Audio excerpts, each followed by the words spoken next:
The red bus departing from Mingtei bus station to Anjian was packed to the brim, luggage piled so high it spilled onto the roof. This was understandable, as only one day remained until the 25th day of the lunar month, the main day of the Biachua Shu Temple Festival, one of the biggest celebrations in this region. At least 2/3 of the passengers were likely from Anjiang, returning from their jobs in Saigon for the festivities. The rest were pilgrims from various provinces, drawn by rumors of the temple's sacredness. However, there was one person who fit neither category. A middle-aged man whose fair skin and youthful appearance made him seem no older than 30. Dressed in a fashionable, spotless outfit, he stood out, drawing everyone's gaze. An elderly woman with graying hair eyed him curiously, then immediately asked, "Are you from Saigon, young man? Why aren't you taking a car? Or a taxi, something more fitting? Why scramble onto this red bus and get yourself dirty?" As she spoke, she gestured at his pristine white trousers. A laugh escaped the man's lips as he shook his head. "No, auntie, I'm from Triton, right here. Not from Saigon at all. I left my hometown over 20 years ago. Life was too hard back then. With the new economic zones, I couldn't bear it. So, I followed some friends to trade abroad. I settled there. Things are stable now, and I've come back to visit my village." "Ah, so that's it. What's your name, young man? Do you still remember your way home? Or do you still keep in touch with relatives?" "Of course, auntie. My name is Tai Dai. There's no one left in my immediate family now. Only an uncle whom I'm close to. I reconnected with him about a month before coming home. He's supposed to pick me up at the station later."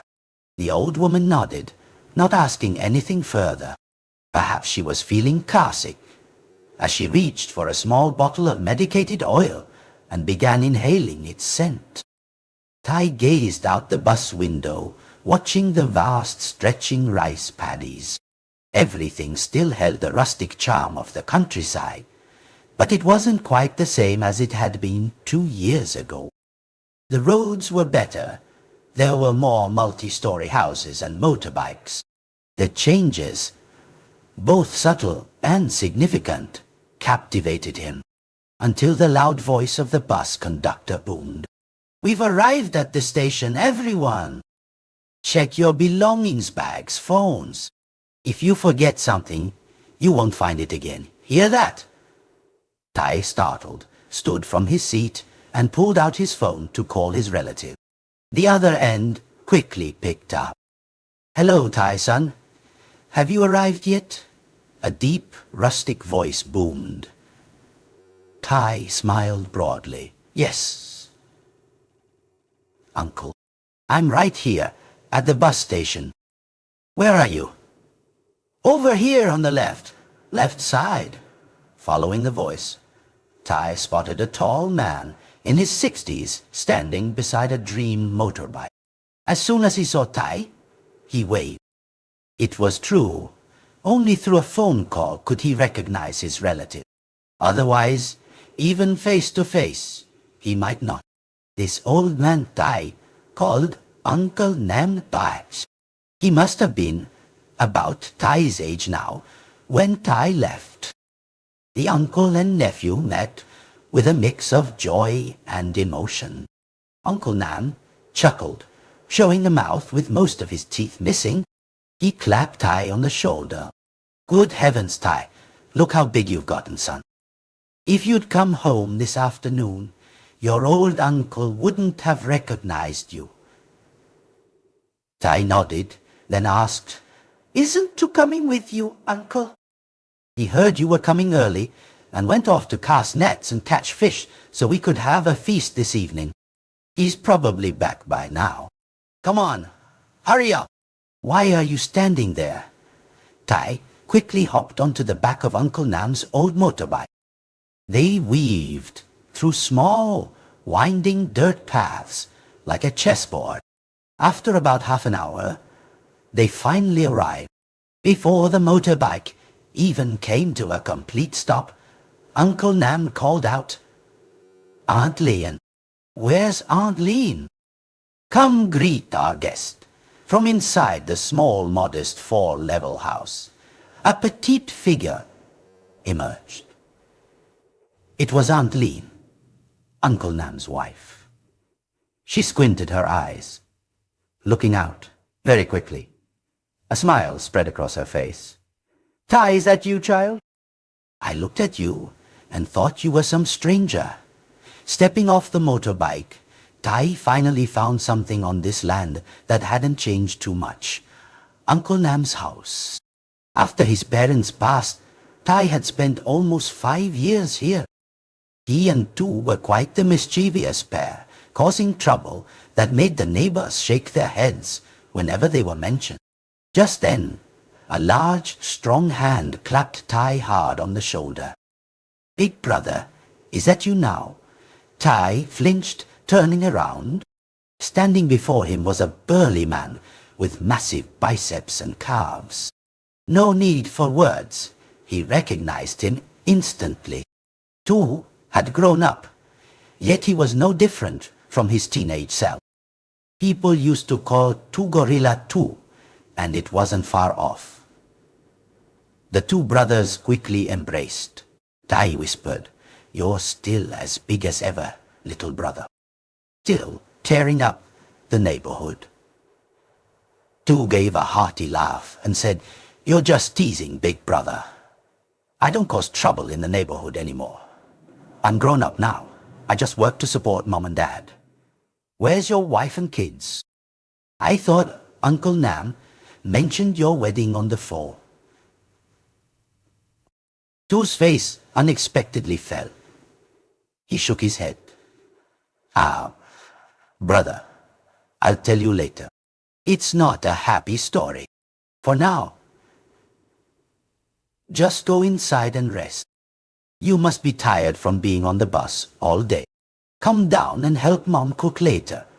We'll have dinner together as a family." That evening, a steaming pot of fresh field fish stew was placed in the middle of the house. The smoke and fragrant aroma were a spectacle for hungry stomachs. Aunt Leon, observing her custom, would eat vegetarian tomorrow for the festival, so only Uncle Nam, Tu, and Tai sat around the dinner table. It had been a long time since Tai had eaten food with the flavors of his homeland.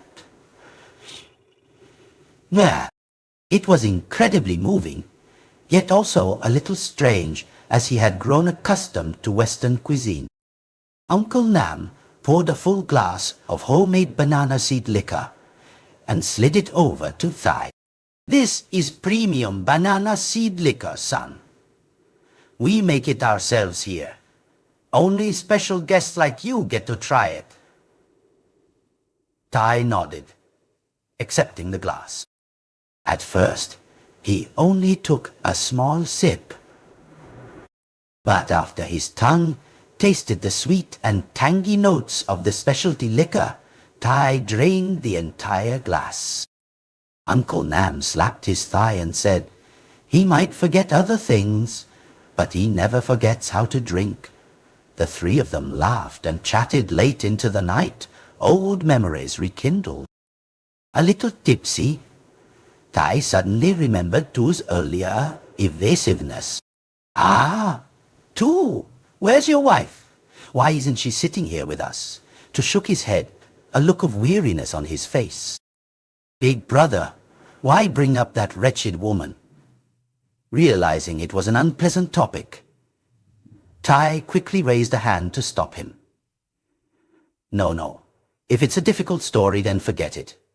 I apologize for bringing it up. It's fine, brother.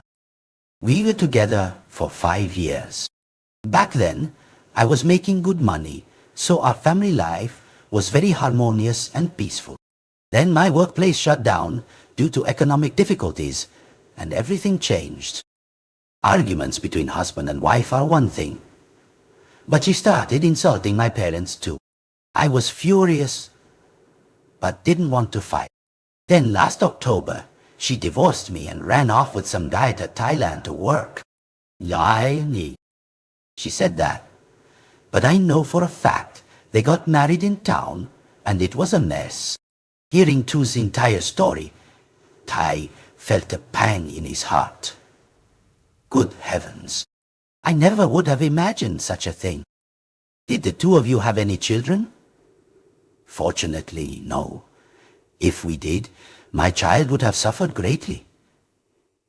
Indeed, if a marriage breaks down without children involved, it's often easier to accept. Tu poured another glass of liquor and continued to drink deeply. Now, I just focus on working and taking care of mom and dad. Thinking about that wife makes me sick. But you, brother, you must have a family abroad, right? You're 5 years older than me, after all. Tai brought up Tu's family story, and now he found himself in a similar position. He gave a wry smile, raising a hand to wave it off. No, I'm not married yet. Over there, I didn't live with the Vietnamese community, and foreigners weren't a good match, so I've just stayed single all this time. Uncle Nam interjected at this point. I bet you're planning to come back here to get a wife and start a family, aren't you? I know you too well. A man can't stay single forever. This time, Tai felt even more foolish, because Uncle Nam's words once again stirred up a sad story deep within his heart. Tu understood and signaled to his father. Dad, let's talk about something else. The alcohol was starting to affect Tai. He flushed, forcing a stiff laugh. Tai turned to Uncle Nam and asked, Uncle Nam, is Hugh still doing well? The girl named Hugh he just mentioned was the one thing he wished he could forget about this lad. Hugh was Tai's first love. They had known each other since they were children, bathing naked in the rain. When Tai was 15, his parents died in an accident, and he moved in with Uncle Nam. This meant his house was even further away from Hugh's. However, how could distance stop their love? Every afternoon when Hugh came home from school, Tai would cycle over to visit her. This continued for over half a year until Hugh's father, Mr. Fat, discovered them. As someone who valued social status and matching families, he naturally disapproved. He even went to Uncle Nam's house to scold them. The situation became more serious when an arranged marriage was set up shortly after. The man Hugh was to marry was someone she didn't even know. All she knew was that he had given Mr. Fat over a tael of gold as a bride price. On the day of her wedding, it rained heavily. Tai still vividly remembered running barefoot, desperately chasing after the luxurious car of the bridal procession. This was the biggest reason Tai decided to leave his homeland to seek his fortune. After reliving the memories, his eyes were red-rimmed. He patted Tu's shoulder. It's okay. I've forgotten it all. It's just the past. We're just catching up, right, little brother? Uncle Nam nodded. All right, son. The past is the past. But if you don't love her anymore, then I dare tell you this story. Uncle Nam, just tell me. I promise I'm not dreaming anymore. All right then, I'll tell you. She's dead. What? Uncle. What did you say? Tai had prepared himself for Uncle Nam to tell him Hugh was happily married to a rich man, or that she had lived a fulfilling life. But the words Uncle Nam had just spoken were far heavier than anything Tai could have imagined. Uncle Nam shook his head. Ah, please, I know you can never forget her. But now that you know, I'll just tell you. How did she die? Tai's eyes were no longer red, but now filled with unshed tears. Uncle Nam's face was etched with sorrow. He lit a cigarette and began. A few months after you went abroad, she and her husband moved back to Mr. Fat's house. I heard her husband, had lost money in business, sold his land, his house, everything. But Mr. Fat couldn't refuse to take them in now. It truly was karma coming early. He used a sum of money to buy a piece of land and built a house for them. Their married life was far from harmonious, full of constant fights and arguments. Then their first daughter was born. The poor girl was born deaf and mute, unable to speak. Furious at his wife, and with a disabled child, Heyo constantly beat and verbally abused his wife and child. He'd often abandon the house, not caring about anything. He started having affairs everywhere. Finally, one winter day, nearly a decade ago, there was a big flood that year. You went to the backyard to do laundry, slipped, fell, and drowned. When they found her body floating, she was still clutching a shirt in her hand. Tai felt as if he had reached the limit of his endurance. Like a child, he broke down, crying helplessly. It was true. Anything could happen in this world. Why could Hugh's fate be so desolate and unfortunate? Sensing the heavy atmosphere, Tu quickly said, "All right, let's drop it. It's not a happy story. Let's finish this drink and go to bed. Tomorrow I have to go to the market to buy fertilizer for the field. You're right, I'm being foolish crying like this. Come on, Uncle Brother. Let's finish up." They finished their drinks and dinner. After cleaning up, Tai lay exhausted on the wooden chaise lounge in the living room, face pressed into a pillow, weeping. He tried to cry as softly as possible, making no sound so as not to worry anyone. But even if they heard, no one intended to stop him. Everyone knew suppressing emotions wasn't good. The next morning, with his swollen eyes, Tai felt incredibly embarrassed. An Lian, unaware of the drinking from the night before, asked, "Oh, Tai, what's wrong with your eyes, son?" Probably some insect flew into it. A little eye drops and it'll be fine. Be careful then. Auntie's going to the temple for a ceremony now. Do you want to come along? In Tai's memories, these ceremonies were usually very joyful. But he had never delved deep into this religious belief. And even if he had casually heard about it, all those years of living abroad and struggling to make a living had made Tai indifferent to such things. This morning, Tu had gone to the market, and Uncle Nam was out in the fields, so Tai had nothing to do at home. He immediately nodded. "Just let me brush my teeth and wash my face, then I'll go with you, Auntie." The temple grounds that morning were indeed incredibly crowded, people pushing and shoving, completely blocking the entrance. Tai felt a little regret. He whispered into Aunt Lean's ear, "Auntie, can I change my mind and go back? It's too crowded here, I don't like it." Aunt Lean smiled and said, "I knew it, but don't worry. We're not going in there. Today Auntie's going somewhere else." With that, she took Tai's hand, navigated through the crowd, and turned onto another path. This path, though smaller, was much quieter, making Tai feel significantly more at ease. It wasn't entirely deserted, But the number of people passing through here was dozens of times fewer than the crowd outside. The aunt and nephew walked for about another kilometer along the trail before Aunt Lean stopped, pointing ahead. "Here we are." Tai looked, realizing it didn't look much like a place of worship.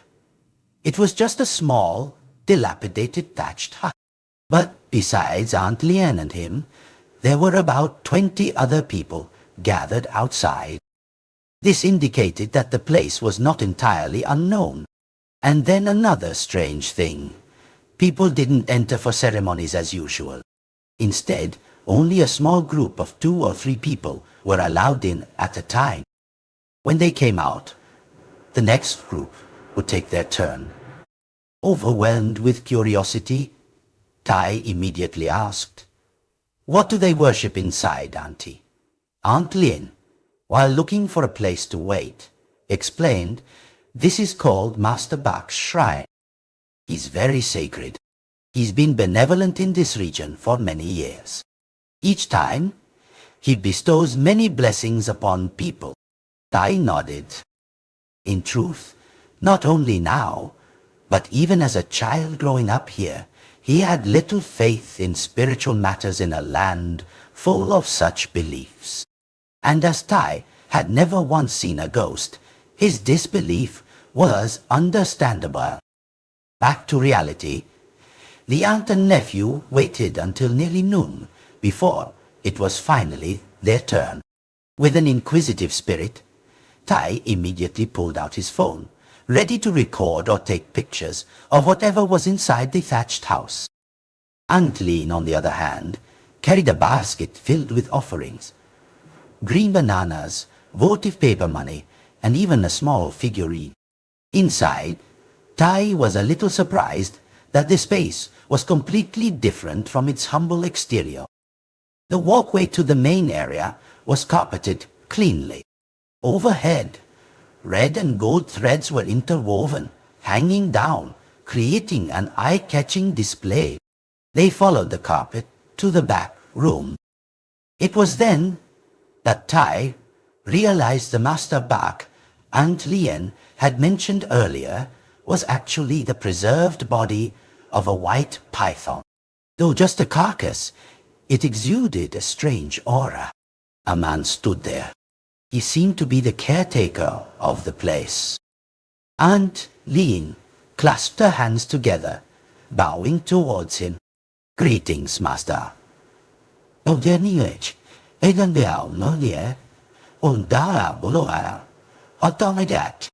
"This is my nephew. He's returned home from far away today. I've brought him here to ask for some blessings and peace from Master Bak. I hope he'll have a safe and healthy journey." She then added, "This is Master Hai. Hai. He has a special connection with Master Bak, so he oversees the shrine and relays Master Bak's words. Greet the Master, son." Tai bowed his head and clasped his hands in a perfunctory greeting. His eyes were fixed intently on the python's remains that Aunt Lien called Master Bak. Indeed, there was something very captivating about it. After Aunt Lien finished her prayers, Master Hai suddenly stepped towards Tai and said, "Greetings, young man. I see that although you appear healthy on the outside, it seems you are not so on the inside." Tai let out a faint, sarcastic laugh. He thought to himself, "Here we go again. The usual trick of fortune tellers. Diagnose a fake illness, then demand money for remedies." Here, without refusing or reacting, he feigned a nod. "Yes, Master, I have terrible headaches." Though he said that, Tai was waiting for Master Hai to fall into his trap. If the Master told him to buy medicine, he wouldn't believe him. But the Master shook his head gently. "If you want to test me, go test someone else. I don't deceive, so why would you test me so much?" Startled, Hai stammered, "How do you know?" Master Hai smiled. placing a hand on his shoulder. Actually, your ailment is right here. Occasionally, you feel pain, as if dozens of ants are crawling deep into your bones and marrow, don't you? But it also disappears very quickly, as soon as you soak yourself in warm water, from one surprise to another. It was true that when he was abroad, Tai occasionally experienced this. And the warm water remedy? Only he had accidentally discovered it. All the doctors he consulted couldn't identify the illness. This, Master Hai continued, I'm not asking you to do anything grand. Don't worry too much. It's just that you have a build-up of cold energy in your body. From a long time ago, now it's flaring up. Wait a moment, and I will help you remove it. Master Hai's hand began to feel all over Tai's shoulder, as if trying to catch something hidden beneath his skin. But at the same time, Tai shivered continuously, goosebumps rising. A moment later, he opened his mouth and exhaled a wisp of air, his body feeling significantly lighter afterwards. Master Hai continued, It's done, but you should remember to eat and drink conscientiously. If you can eat vegetarian, it's even better. It helps detoxify your body very well. At this point, Tai was completely convinced. He nodded vigorously with every word the master spoke. Before leaving, Master Hai said one last enigmatic sentence. You have a powerful destiny, a great connection, but whether it brings fortune or misfortune depends on you. With that, he turned and went back inside. Tai wanted to ask the master to explain his words, but they had to make way for another group of people. On the way back, Aunt Lien continued to tell him more about the legends and mysterious spiritual stories of Master Bach's shrine. There were stories Tai believed, but others he simply couldn't. After all, in this day and age, how could spirits fly onto rooftops and possess living people? That afternoon, Tai felt that although the atmosphere here was peaceful, a certain boredom was beginning to set in, but two seemed quite perceptive. He nudged Tai's arm and whispered, Big brother, after dinner tonight, I'll take you somewhere fun. Fun?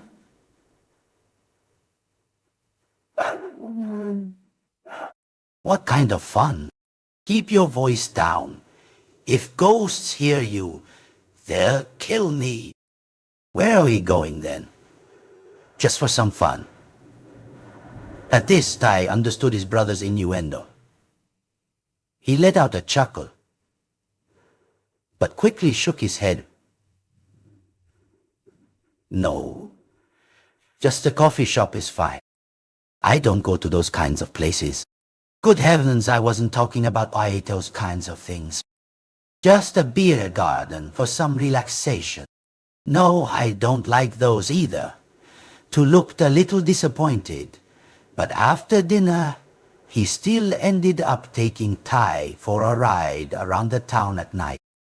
It had changed so much during the day, but at night, with the street lights illuminating the roads, it felt even more different, leaving Tai in awe. After a while, Tu suddenly slowed down. Tai immediately asked, Hey, what is it, Tu? No, but that's Hugh's house, right there. Again, Tai's heart ached as his former love's name was mentioned, but his eyes couldn't lie. He instantly stared at the house in front of them. It was easy to identify, as there were no other houses quite like it in the vicinity. A two-story house nestled in a large garden. It took Ty more than 5 minutes after they passed the house to fully recover. Tu whispered Big Brother, "Are you all right?" "I'm fine." "All right then. Whenever you want, I'll take you to visit Hugh's grave." "Tomorrow, maybe." Without hesitation, Ty said, "Yes, tomorrow." Tu, of course, couldn't refuse. That night, back home, the two brothers continued to talk a little longer. This time, Tu recounted Hugh's story in more detail. When Hugh passed away, no one knew where she had gone. Little Hang was only 5, crying desperately for her mother. People spread many rumors, saying Hugh was too miserable and ran away. That guy Hugh even called the police, put out missing person reports, and threatened to beat her black and blue if she was found. And then, exactly 3 days later, her body floated up in the canal behind their house. Her limbs were entangled in torn reeds. Her belly was terribly bloated. I was among the group who recovered her body that day. And even after bringing her home, her eyes wouldn't close. Mr. Fat and Hugh took turns trying to close them, but nothing worked. Finally, they had to let Little Hang, her daughter, stroke her eyes, and then they slowly closed. But don't be sad when I say this, Big Brother. I think Hugh's death was often a release for her. Living with Hugh was nothing short of a living hell. This time, Ty didn't cry. He only felt immense sorrow for his former love. The cigarette in his hand had long burned out without him noticing. He sat there, dazed, until late at night before finally going to sleep. This was how he spent the night. The next morning, after breakfast, Tu took his brother to visit Hugh's grave. It was quite a distance out to the outskirts of town. Along the way, Tu explained at first no one understood why Hugh was buried here. But then, they found out it's a good spot for luck and to attract wealth for Hugh. Luckily, it's been cold these past few days, so we can get through. When it rains and the water rises, you can't get here at all. Ty nodded. After a little more walking, Tu stopped the motorbike, carefully locked it, and they both walked in. Hugh's grave was large and robust. There was no exposed dirt. The entire grave was covered with stones, tightly sealed with cement. Ty solemnly looked at the photo on the tombstone. Nearly 2 decades had passed, but she was still beautiful. Her features were unmistakable, a radiant smile, a gap between her teeth, and dimples on her cheeks. No matter how strong Ty tried to be, at this moment he couldn't stop 2 streams of tears from falling uncontrollably. But as he got closer to light the incense, Ty paused. Something made goosebumps rise on his skin. Ty looked down at his hand, startled, and exclaimed, "What is this?" The goosebumps not only didn't subside, but were accompanied by a chilling sensation. He immediately thought of Master Hai, but he figured the Master hadn't completely cured him, and this reaction was the illness recurring. From Hugh's grave, Ty's condition worsened. He suffered from fever and chills. This made Uncle Nam's entire family visibly worried. They immediately rushed him to the hospital. It took almost a week for Ty's health to stabilize. Yet, when he asked what illness he had, no specific conclusion was given. It truly was strange. Aunt Lian, however, was frantic, insisting on taking him to Master Hai again. All of Ty's lingering faith was gone. He immediately refused. "No, Auntie. Let's just Forget it. He said, he cured me before. And now I'm sick again. I don't mean to disrespect your beliefs, Auntie, but I don't think I'm suited for this kind of thing. When Tai said this, Aunt Lien dropped the idea. Exactly 7 days, a full week, Tai was discharged from the hospital. Although his body was still a little tired, it was negligible. When he arrived home, a lavish feast awaited him.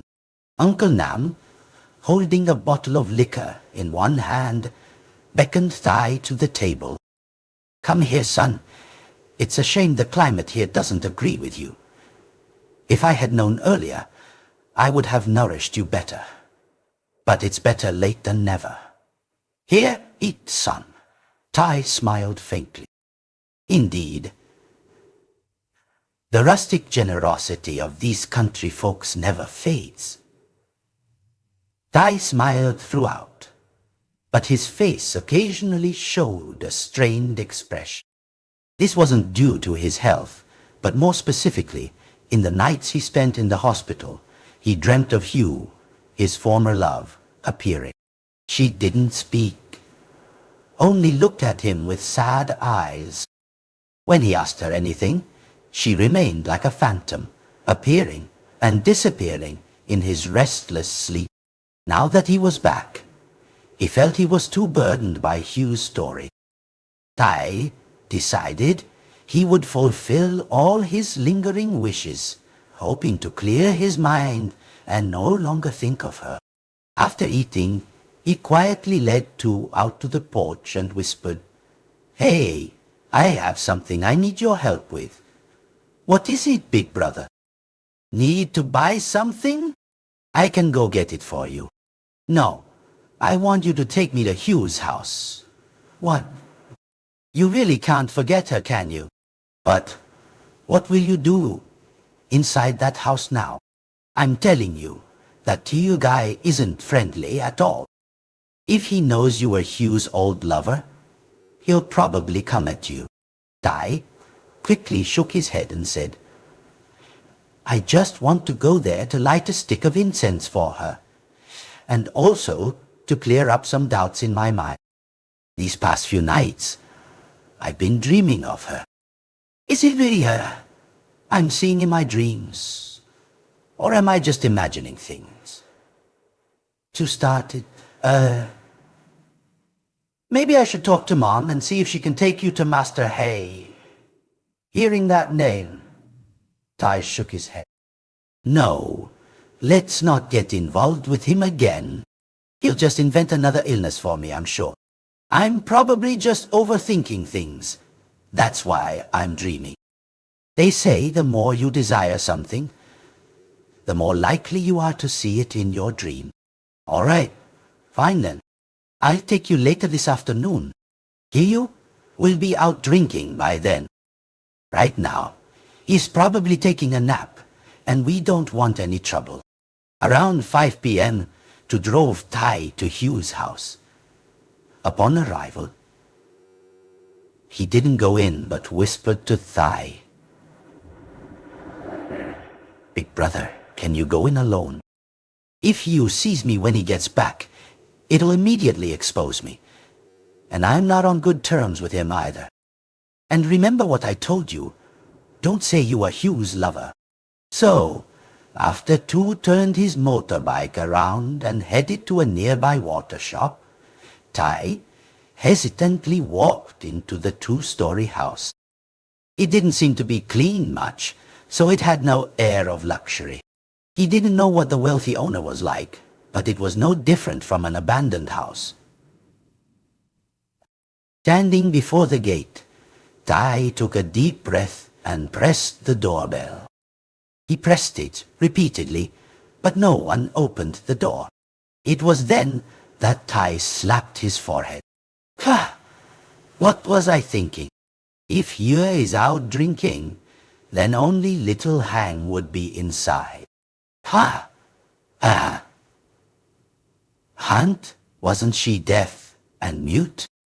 How would she hear the doorbell?" He tried calling out, But there was truly no way to get anyone inside. Just as he was about to give up and leave, Tai jumped as a voice called out from behind him. "Who's there?" He turned to see a middle-aged man, his face fiercely menacing, eyes bloodshot, likely from alcohol. Tai immediately asked, "Excuse me, sir, is this Hugh's house?" Tai quickly noticed the man's eyebrows twitch slightly, but then he replied in a thick, raspy voice reeking of liquor, "Hugh? No Hugh here. I'm the owner. There's no Hugh in this house. She's dead." Tai immediately realized this was Hugh, the husband. This was truly the first time he had met the man who had shattered his love story. He wished he could punch him hard, just once, but he remained calm. He nodded gently and said yes. Returned from abroad and just heard the news. I came to light a stick of incense for her. I hope you'll allow it. Fortunately for Tai, fortunately for Tow. He unlocked the gate and gestured dismissively. Go on then, light whatever you want, and be quick about it. Yes, yes, thank you. Tai quickly walked straight into the house. He also entered, but showed no hospitality whatsoever. He simply flopped onto the hammock in the middle of the living room and snored loudly. Tai sighed, eyes scanning, searching for Hugh's altar, when he suddenly froze. Oh! Behind a glass door, a small figure was staring intently at him. Tai was about to ask who it was, but then he stopped. There was no need to ask. That gap-toothed smile and face were exactly like Hugh's. Or rather, it was Hang, Hugh's daughter. Tai guessed Hang must be about 15 or 16 this year. He exclaimed, "Good heavens, you look just like her." Hang, of course, didn't know who this man was. She was about to turn and ask her father, but Hugh was snoring loudly. Hang pointed at Tai and quickly glared at him, probably thinking he was a thief breaking in. Tai shook his head, waving his hand, pointing towards where an altar might be. He clasped his hands together and bowed, trying to explain. He didn't know if little Hang understood, but her eyes no longer looked hostile. She immediately darted into her room and slammed the door shut. Why? Well, don't... Tai returned to his original purpose for being there. His eyes darted around the room, searching for Hugh's photo on an altar. But strangely, there was nothing related to her inside. The entire large worship area was filled only with black and white photos of ancient ancestors. Tai was bewildered. But then his phone rang. It was Tutotai. Nengai. Nihoye. It was Tu. Hello, brother. Are you done? I need to pick you up and go. Something urgent came up. You have to leave now. Tai wanted to explain, but he realized it was already late. Moreover, he wasn't good at remembering directions. Walking back was impossible, and there were no taxis or motorbike taxis here. So, although he hadn't completed his intention, Tai had no choice but to turn back and go outside. As soon as he saw him, Tu asked, "Are you done, brother? I just saw Hugh coming back looking worried. Are you okay?" Tai nodded, seeing nothing. His mind was still filled with nagging questions about the absence of Hugh's altar inside. But he decided he would return again. When he was sober, he didn't want to avoid him. After all, it was the past. The two men should face each other like true gentlemen. Back home, Uncle Nam and Tu were out running errands, and Aunt Lien had gone to visit a neighbor, leaving Tai alone. Having only recently been discharged, Tai's condition wasn't fully stable. Coupled with the effects of the medication he'd been given, he quickly felt his eyelids growing heavy. With nothing else to do, Tai gently drifted off to sleep. He didn't know how long he had slept. Tai only knew he was startled awake by a voice calling his name. He slowly opened his eyes. It was nighttime. No lights were on in the house, making it even darker. Tai called out, "Uncle Nam, Aunt Lien too? Where is everyone? Why are the lights off?" No one answered Tai's calls. He thought perhaps everyone wasn't home yet. But wait, if no one was home, who had called his name just now? Tai, Tai. Without needing to wonder any longer, the voice rang out again. And this time, he could pinpoint where it was coming from. The window in his room. As his eyes fell upon it, oh, what Tai saw truly terrified him. It was none other than Hugh. She stood right outside the window, her head peeking in, staring fixedly at Tai. But, unlike previous times, Hugh's face had begun to change. It was bloated and disfigured, as if in a state of decomposition. Hugh's eye sockets even seemed to bulge out. At this point, Tai truly couldn't bear it anymore. He let out a terrified scream and shot upright, wide awake. Very quickly, light filled the house with Aunt Lien's appearance. She asked, "What's wrong, son? Did you have a nightmare, Tai?" Tai looked at her with wide eyes and stammered, Auntie Nam." He spoke, panting as if he had just run several kilometers. Sweat streamed down his forehead as if he had just showered. Fearing her nephew had caught a chill, Aunt Lien quickly grabbed a bottle of medicated oil from her pocket and rubbed it on him. Tai usually disliked the smell of medicated oil, but his terror at that moment overwhelmed all other sensations. It was the first time he had dreamt of Hugh in such a horrifying form. His love for her was true, but faced with this, Tai couldn't possibly remain calm. It took him over half an hour to gradually regain his composure. Uncle Nam and Tu also arrived home. Seeing Tai, Uncle Nam frowned and asked, "What? Are you sick again, son? Do you need to go to the hospital? Your face is as white as a sheet.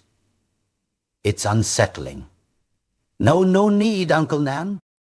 I think I just caught a chill." As he spoke, Tai stood up and slammed the window shut. He didn't want to see Hugh like that again, whether it was a dream or reality. He thought nothing would happen until the next morning. But then his chills and fever began to recur. This time, even the most experienced doctors couldn't help him bring down the fever. Tai's skin even turned a pale green. In this critical situation, Aunt Lien insisted they take him to Master Hai again. Tai was no longer conscious enough to refuse. He didn't even know where he was being taken anymore. Today was a weekday, so there weren't as many people at Master Bach's shrine for ceremonies as before. Uncle Nam drove Tai, with Tu holding him from behind. When the three arrived on Uncle Nam's dream motorbike, They were surprised to find Master Hai already waiting outside. Two started to dismount, intending to explain. But Master Hai raised a hand to stop him. Go inside quickly. Though they didn't understand much, Uncle Nam and Tu quickly complied. Tai was placed on a mat, lying opposite the white python's remains on the altar.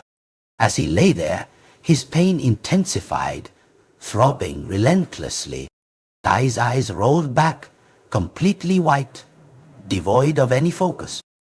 Master Hai quickly donned his ritual robes, picked up a wooden sword, and began to chant and gesture. It truly had an effect. With each chant, Tai's pain and fever seemed to subside. Only an hour passed, and his skin began to regain its healthy color. Then came the unsettling part. Tai coughed violently.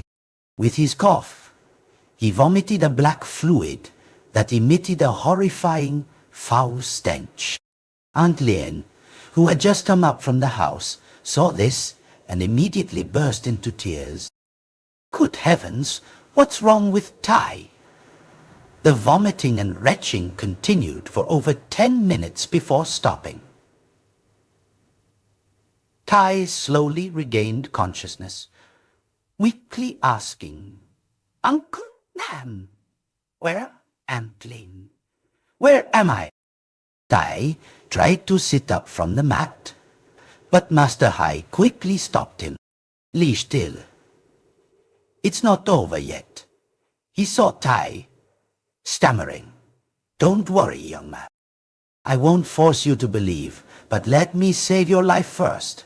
Then you can do whatever you wish. As he spoke, Master Hai sat down and pressed 2 fingers onto Tai's eyes.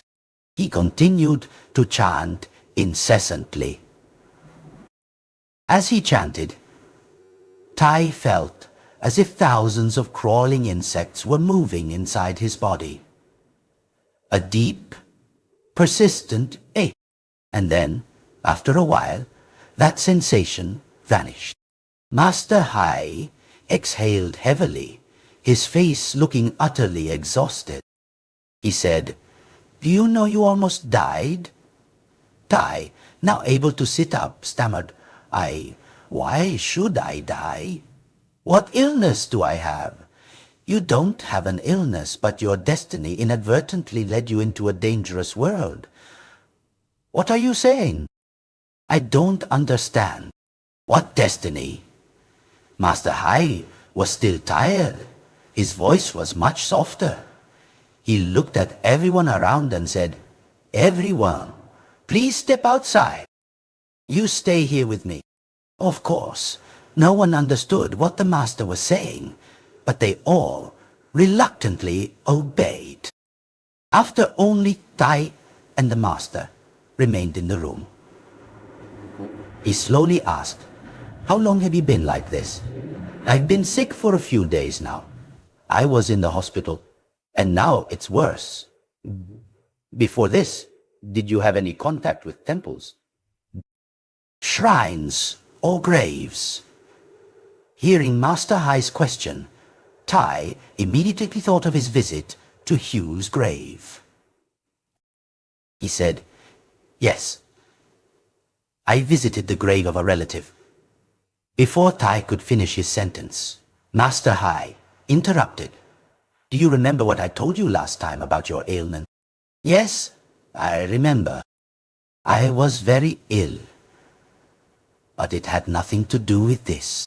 I also told you that you have a special destiny connecting you to the realm of yin and yang. But I never imagined it would turn out this way.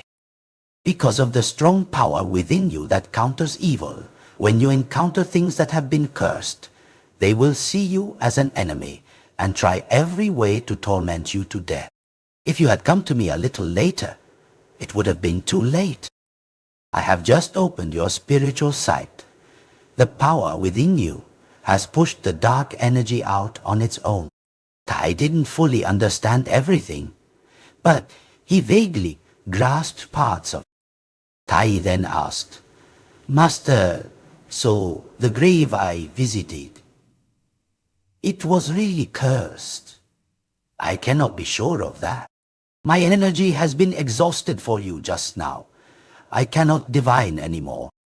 You try to remember carefully if you visited any other place."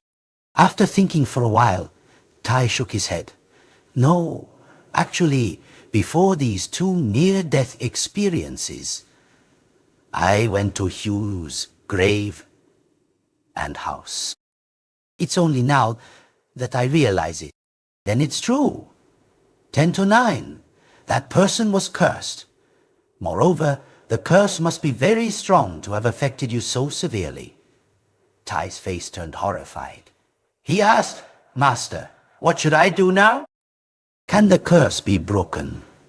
Master Hai, seeing the strong emotion, Tai's eyes nodded. "There is a way, but it depends on you." "How so, Master? Please tell me." "How so, Master? Please tell me. I'm listening." "First, the most important and necessary thing is your intention. You yourself must enter into it, as you have no magical powers or knowledge of spells to fight back. I can only help you by strengthening your heart. I cannot guide you every step of the way. But according to your story, the curse on the grave is not as strong as the one in the house. Plus, not seeing an altar means the dark energy blinded you. If you trust me, then destroy that altar to break the curse." At this point, Master Hai spat out a mouthful of blood and went into his room to rest. Tai walked out to the curious gazes of everyone. "And then, Sonic cat. No Nani." "So?" Aunt Lee immediately asked, "Tai, what did Master Hai say to you?" "Nothing much, Auntie." Tai shook his head. He decided not to reveal what had just happened to anyone. "Let's go home. Uncle and Auntie are probably tired." Everyone then returned home. That late afternoon, after nearly 2 hours of sleep, Tai felt much clearer. In this sleep, he no longer dreamt of Hugh, but instead occasionally heard faint, soft sighs, whimpers, and cries. Uncle Nam and Tu were out working, and Aunt Lin was probably cooking in the kitchen. So Tai called out from the living room to the back, "Aunt Lien, I'm going for a short walk to Aunt Nam's house." Hearing Aunt Lien, who was busy in the kitchen, she just replied, "All right, son, hurry back for dinner." Tai was still feeling a bit weak as he stepped out onto the road. His memory for the local roads was truly poor. However, the last time he visited Hugh's house, he'd carefully marked its location on his phone's map. Now, he just had to follow the directions. He didn't have a motorbike and didn't want anyone to know, so it took him nearly an hour to reach Hugh's house. He had prepared himself to face Yu, but fate had a cruel twist in store. Standing at Hugh's gate was another figure. The person's physique had likely changed a lot due to time and age, but the face was unmistakable. "Mr. Fat," Tai exclaimed softly. At that moment, the other person turned to look. Indeed, it was Mr. Fat, Hugh's father, the very person who had been the primary cause of the rift in their love story. Tai had even sworn that one day Mr. Fat would regret his decision. But now, the image of a wealthy, arrogant, and unpleasant man was gone. In its place was a gaunt, frail figure, wearing tattered clothes and especially 2 cloudy, vacant eye sockets that darted restlessly. "He is blind." Tai slowly approached and called out again. Start. Hold out. Mr.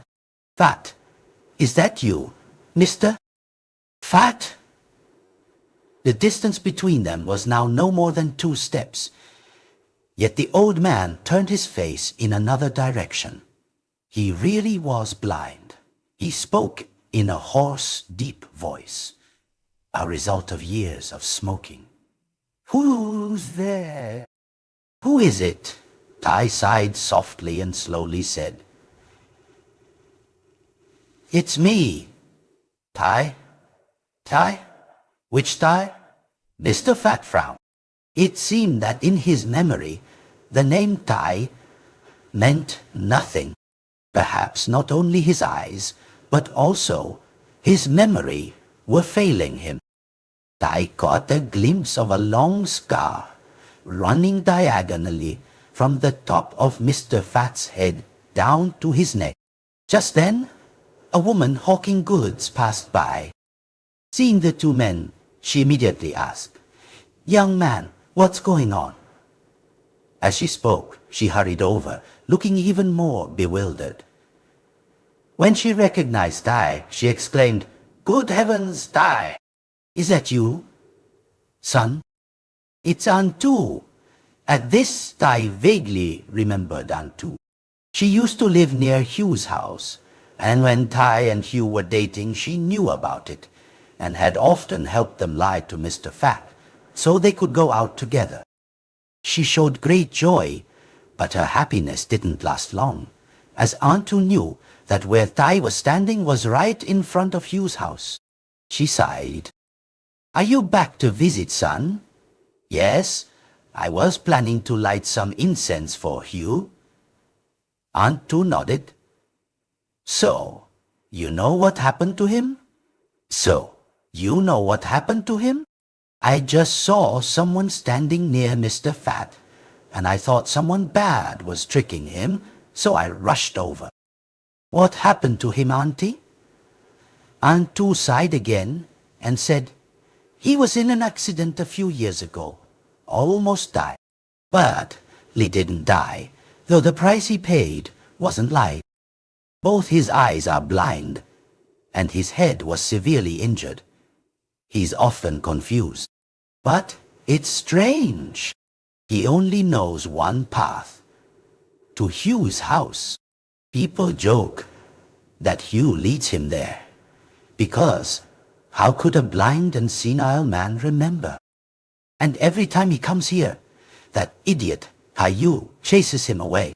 He's probably out drinking now and hasn't returned yet. Let me take him home, or he'll be in trouble when Hugh gets back. You should go too, Tai. There's nothing for you here. With that, Antu took Mr. Fat's hand. He looked bewildered, mumbling something incomprehensible like a child. At this moment, all the hatred in Tai's heart had vanished. Mr. Isanji ceased. Fat seemed to have endured enough pain and misfortune. After the 2 left, he peered into the house. Again, he still couldn't understand. Waiting for Hugh to return in his drunken state would be useless for a conversation. Furthermore, his purpose here wasn't just to talk. He needed to uncover the truth, whether or not Hugh had been cursed. After some deliberation, Tai decided on the most audacious method, climbing over the wall. No sooner thought than done. Tai gathered his courage and jumped. The wall wasn't too high, and with a swift move, he was inside. The house still exuded a certain ominous and chilling aura.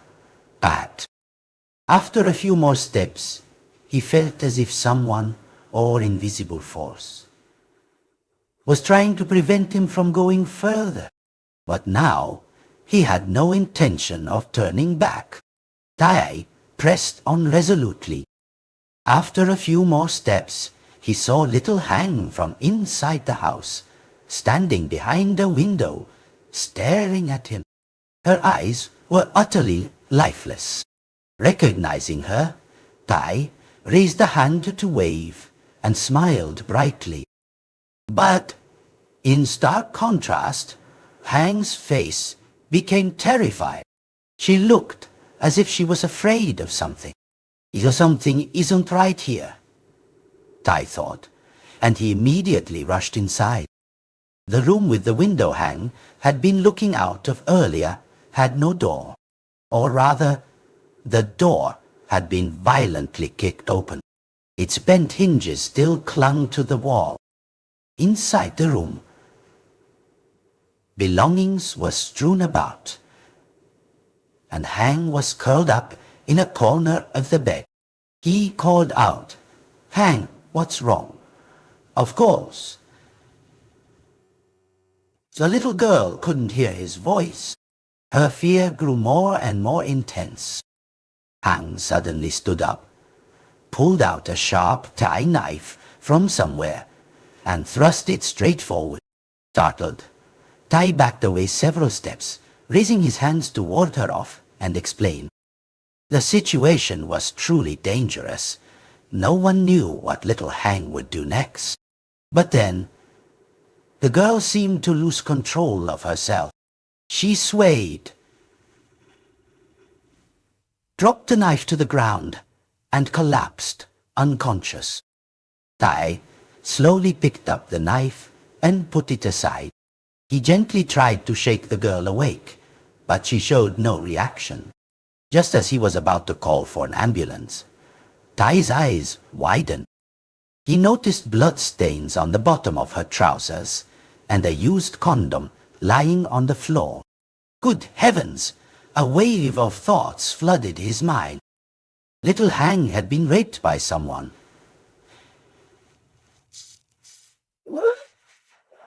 Seeing her panic and the messy room, it was clear that the girl had not been willing.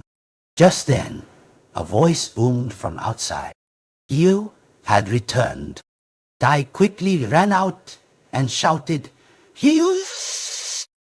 Something's happened to little Hang. It seems an intruder broke in. She's been... Hello, Alpha. Where did you go? What happened to her? Here, follow me. Tai's concern for Hang was overwhelming.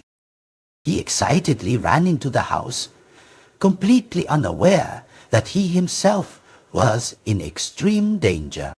Upon reaching the room, Tai pointed inside. Here, look. I'll call an ambulance. I was so panicked just now that I completely forgot. A shattering blow struck his head. He felt a sharp pain on his scalp.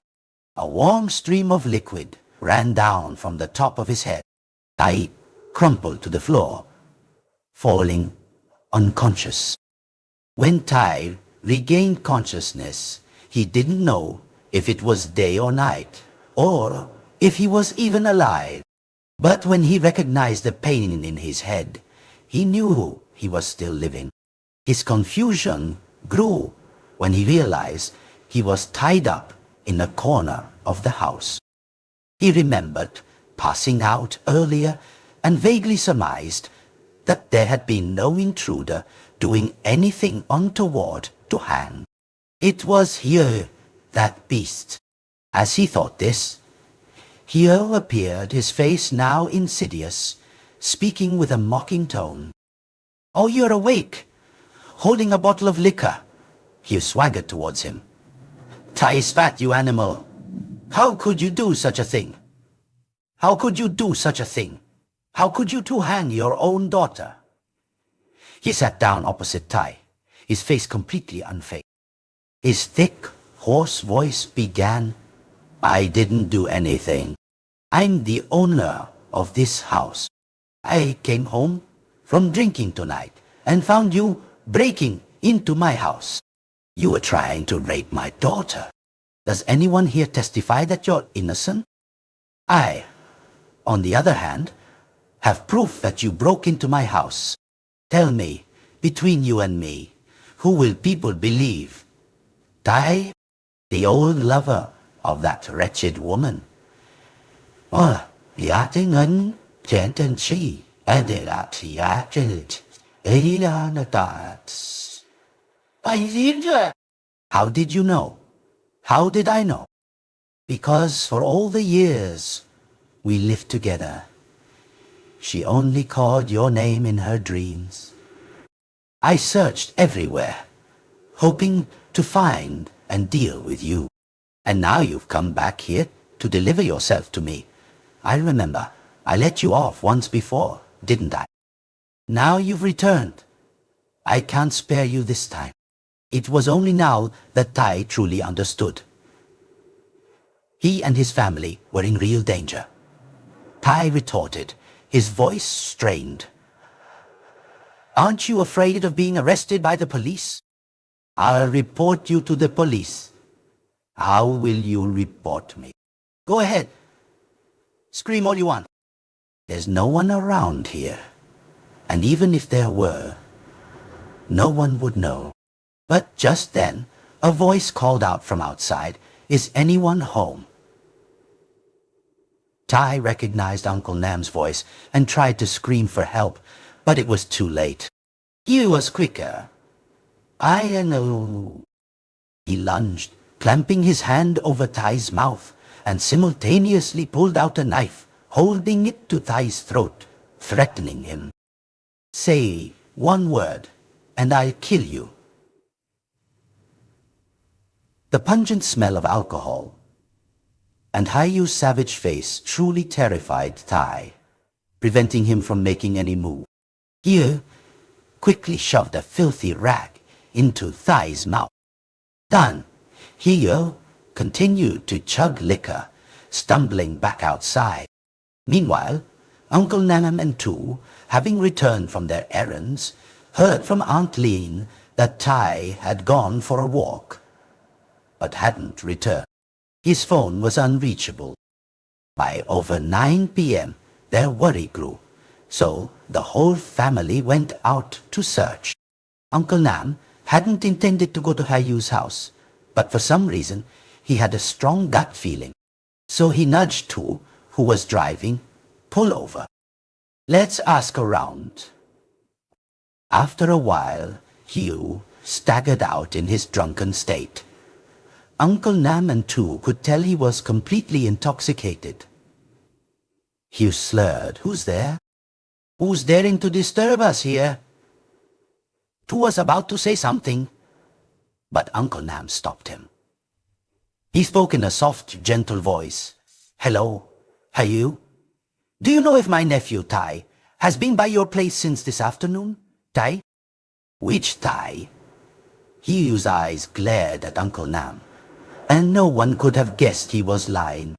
Inside the house, Tai's throat was straining to scream, but all he could manage were muffled sounds. He didn't know his family was right outside, so close. But if he didn't act now, many opportunities would quickly pass. And then he just gave up. After struggling for so long, he felt exhausted, and time was running out. The helplessness made Tai almost want to give up. And then fate once again played its part. A dark figure slowly appeared. It was little Han. She didn't look much different from Tai. In her hand, she held the Tai knife from earlier that afternoon. The girl was using it to untie herself. Tai looked at her with pleading eyes. Indeed, at this moment, she was his only hope. The girl stood there, dazed, as if unsure whether the man tied before her was as evil as her father. Her life, since her beloved mother had passed, had been nothing short of hell. Time continued to pass as Tai sensed the girl's hesitation. He even imagined a scenario where, with the knife in her hand, she might do something foolish. Han's gaze no longer fixed on Tai. It turned to stare intently at the corner. Tai instinctively looked, where she was staring. It was clearly an empty corner. There was nothing there. But wait. Tai flinched because he remembered Master Hai's words from before. Tai immediately struggled, frantically pulling himself towards that corner. The girl also began to approach him with the knife. Lady Yor.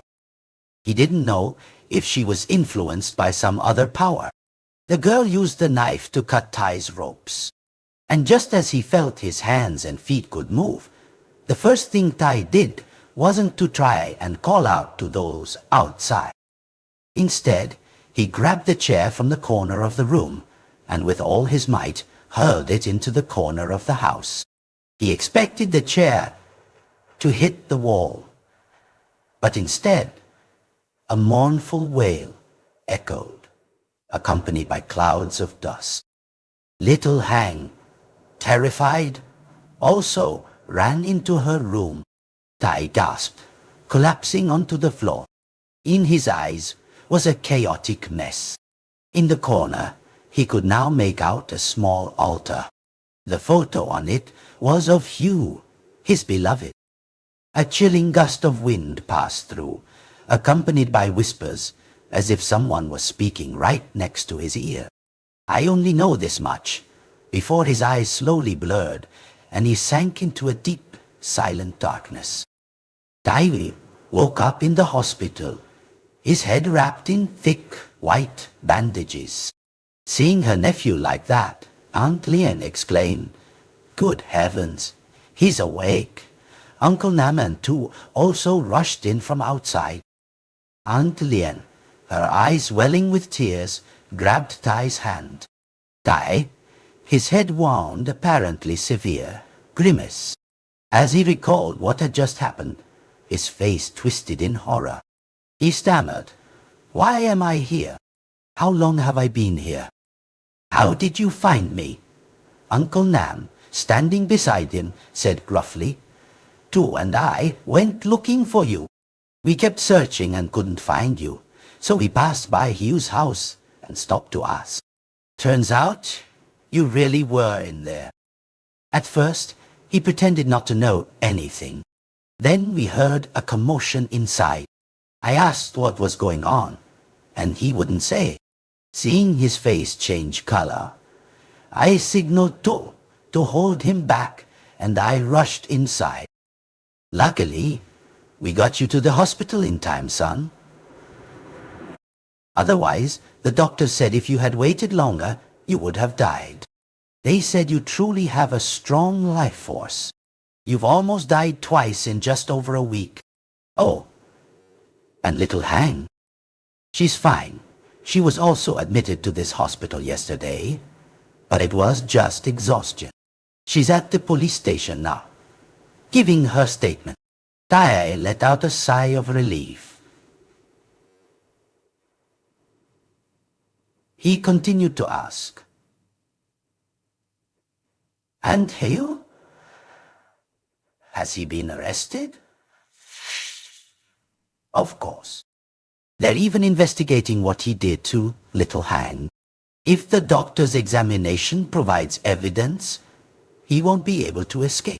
But tell me, why did you suddenly go to his house? Was it because of Hugh's altar? Did Hugh get furious and destroy it?" Tai didn't dare say that he was the one who destroyed it. But only by doing so could Hugh's curse be broken. He still couldn't understand why Heo would curse his own wife's spirit. "Ano ko nilis? Akanya about it. If you need." Was there some deeper reason? Tu, standing nearby, interjected, "Hey, I heard the police are also reinvestigating Hugh's death. And as for Heo, no need to mention him. He claims he didn't do anything. But he suddenly broke out, screaming like a madman. Maybe he's faking insanity to avoid punishment." But everyone in the room kept talking about these strange events. A little later, Tai felt tired again and drifted off to sleep. In his dream, he saw Hugh, and this time there was nothing terrifying about her. Hugh clasped her hands together as if in gratitude. She spoke in a sad, soft voice. "Thank you for freeing me. Everything here is done, and I must go now. There's just one more thing. If you can, please look after little Han for me. She's so pitiful. I love her, but I don't know what to do. I beg you." A soft glow surrounded Hugh, and she slowly vanished. Tai woke with tears streaming down his cheeks. The sky was already brightening. He reached out and called to Aunt Lian beside him. "Aunt Lian! Aunt Lian!" Aunt Lian rushed over and startled her. "Aunt Lian, I want to adopt little Han. Yo. Gay. Pow. Pow. Pia. I'll see. Get it."